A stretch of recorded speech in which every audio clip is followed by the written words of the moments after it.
Hi friends, ఇవాళ అరటికాయ fry చేస్తున్నాను చూడండి ఫ్రెండ్స్. ముందుగా అరటికాయలు ఉడకబెట్టాను ఫ్రెండ్స్, ఉప్పు పసుపు వేసి వాటిని ఒలిసి పక్కన పెట్టాను. అప్పుడు తిరగమాత పెట్టాను, మండలి పెట్టి ముందుగా ఆయిల్ వేసాను. ఆయిల్ కాగిన తర్వాత వెల్లుల్లిపాయ వేసాను. వెల్లుల్లిపాయ కూడా అయిన తర్వాత పోపు దినుసులు వేసాను. అవి కూడా వేగిన తర్వాత ఒలిసిన అరటికాయ బద్దలను వేసాము. అవి కూడా కొంచెం వేగిన తర్వాత కొంచెం సిమ్లో పెట్టి వేపాము. ఆ తర్వాత కొంచెం కారం వేసాము. ఆల్రెడీ ఉప్పు వేసి ఉడకబెట్టుంది కాబట్టి ఇంకేయలేదు ఫ్రెండ్స్ ఉప్పు. తర్వాత పప్పులు పొడి చేసి పెట్టుంటాను ఫ్రెండ్స్. నేను ఈ ఫ్రై కూరలకి ఆ పొడిని చల్లాను. కొబ్బరి,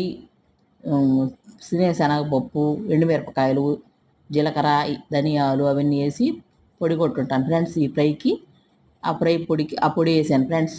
అంతే, అరటికాయ ఫ్రై రెడీ ఫ్రెండ్స్. మీరు ఒకసారి ట్రై చేయండి.